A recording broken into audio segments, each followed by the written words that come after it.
minimal change. It's great to have two lads back on board, Josh, Gary. Yeah, no, exactly, yeah. And that's the thing, like, there's good cohesion this time of year.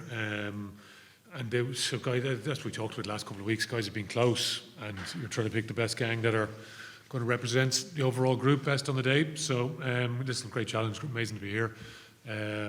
Conditions are pretty wet out there. Obviously, we just did a bit of run around there. So and yeah, listen, we'll see what it's like on Saturday on the day. But because again, like what we've talked about the last few weeks, isn't it, trying to manage some of the occasion and the conditions on the day, and obviously the opposition as well. So Bulls, very experienced team. Tons of international experience there. You know, Jake, obviously very experienced coach as well. So, yeah, we know it's going to be a great challenge. But listen, I just find it amazing to be here for a final against the South African team, such as the Bulls. You look back to the, like, I don't know if you've seen outside in the stadium there, they have the history of obviously the Pro 12, whatever it was, Magna Leagues and all the rest prior to that. That first final. It says 2002, but I'm not sure. 2001-2 season, I think, is that right? So the final was actually in 2001, December. And yeah, to be here, getting ready for the Bulls is, listen, I'm sort of pinching myself. It's amazing now, yeah. Just speaking about the Bulls, the scrums and kicking probably very important. You don't have to carry furlong or you go keen and were they close. And you know, how confident are you that the guys who come in can match what the Bulls will offer? Yeah, listen, the guys we've had there over the last couple of weeks, you know, TC has been excellent. Obviously, we've Rab on the bench there as well in terms of tight heads. So they've been going unbelievably well. You know, Jimmy is excellent as well now. So listen, we're comfortable with the guys that we have. And yeah, listen, there's a number of guys unlucky to miss out in the group, which is what you want over the course of a season, isn't it? You know, there's been difficult conversations with guys over the last few weeks, and that's just the nature of the business, isn't it? So, but the group have worked hard to get to this point. You know, like someone like Cian Healy is an example. You know, like Jack Boyle and Andrew Bort are there instead of Cian. You know, Cian, you know, like you think what he's done and what he's achieved with the club, and like even when you look around and, as I said, those images of all the different finals, you know, the contribution he's made to Leinster Rugby. So that's probably been the most difficult one of all. So, but listen, as I said, we think we've got a strong group. We know the Bulls are a very strong group. You know, obviously we've finished 1 and 2 in the log over the course of the season, so probably the two most consistent teams. So, yeah, listen, it's going to be a great challenge, isn't it? Coach, do you want to spend anything for Ross Byrne, 10 years at the club? This is his final game coming off the bench. Anything you want to say? Oh, listen, Ross has been unbelievable, you know, and I've really enjoyed working with Ross over the last it's 10 years, yeah. And yeah, listen, you know, he's been involved in some great days for Leinster, so he'll be a loss. You know, so he's won in the 23. That you know, whether that's the last time he plays for Leinster, but certainly next season he's moving on to a different challenge. So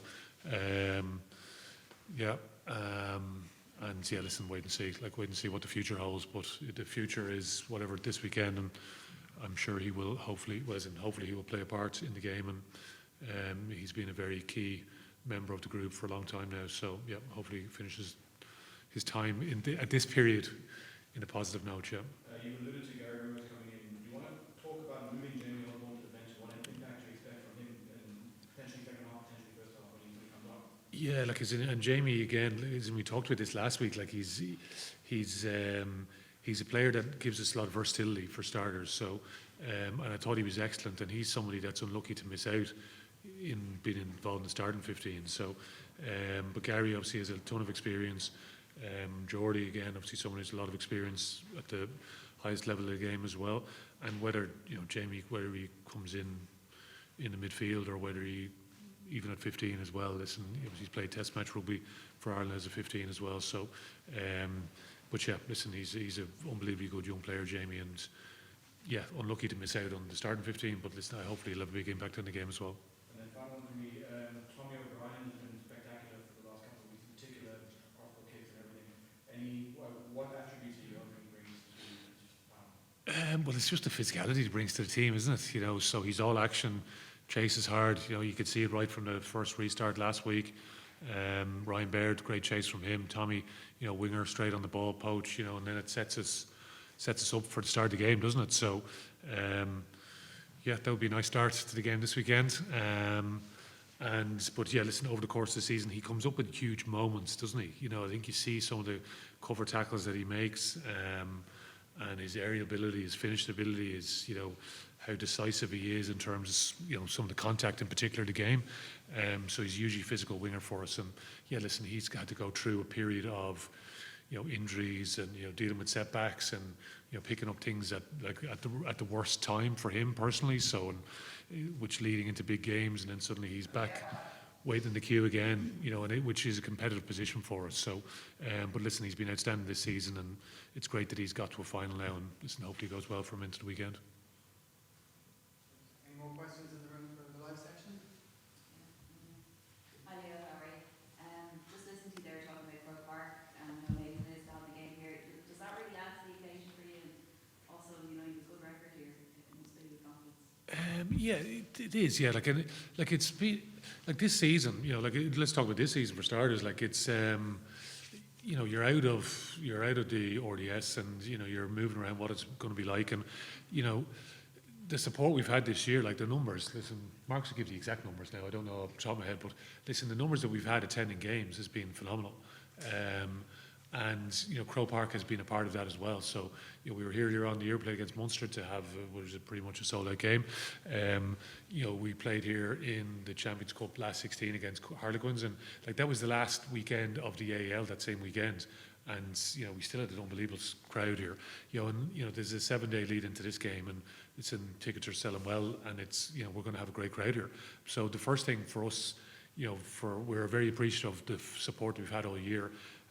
Because the numbers are incredible, really, when you see them. So, you know, for us as a group, you know, the playing group and the support staff and everyone involved in the team, listen, we want to put on a performance now because so much work has gone into getting us to this point. So that's what we can try and control, and listen, hopefully we have as I said, the support behind us as well, and it'll be a great day. But listen, the Bulls will have their own plans. Listen, I've heard some of the stuff that they've been coming out with this week themselves, and you know, they fancy themselves coming here, and you know, as I said, like they have a ton of experience going through the team. You go literally on that team was the way it's listed there. Villy Leroux at 15, you know, whatever double World Cup winner. You know, he's an unbelievably experienced player down to number 8. The way it reads out, Marcel Coetzee, whatever he is, 34, 35 years of age, and his experience playing in Ireland and playing with the Springboks and all the rest. So listen, we know we're up against hugely huge challenge for us, hugely physical challenge, and yeah, it won't be easy, but listen, it's amazing to be here. Very good. Okay. Rob, any questions? Do we have any questions there from our journalists of the Zoom call, please? Zoom. Hand up there somewhere. Leighton. Hi Leo. Hi guys. Thanks for the opportunity. Just on the Bulls, they've experienced 2 finals within South Africa, came up short in both of them. Do you think them playing away from their home-based fans could potentially make them a different team, a more difficult team, not having that kind of pressure on them this weekend? Possibly. I hope not, but possibly. Yeah, listen, I think they've travelled well during the course of the year. They've, yeah, listen, they've, you know, I know they obviously had a good couple of wins in Ireland earlier on the year. So, yes, and I think they'll be very confident going into the game. So, as I said, they've tons of international experience. I know Jake tries to play that down.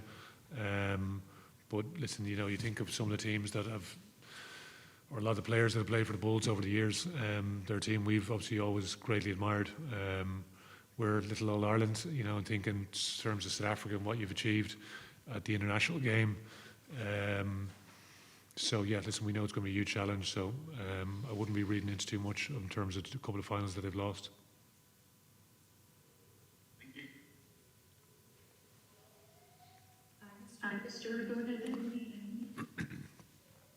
Thank you. Afternoon, Leo. Just one from me, Leo. Leinster has experienced quite a title drought now for a couple of years, and you came close in semi-finals in the URC, and now you're hosting a first final. Do you think that's also added pressure to you to make your fans happy to finally deliver a trophy after a few years of not having anything? Well, the first thing is try to get to a final, so we managed to do that, so that's positive. And now it's just trying to prepare as well as we possibly can and produce a big performance on the day. So, we were touching on some of the brandings around the stadium here. So whatever you see put together. So anyway, we've had some good days as well. So, but yeah, listen, there's enough experience in the group now. Guys have experienced winning and losing in finals. So, yeah, no, it's a great challenge for us.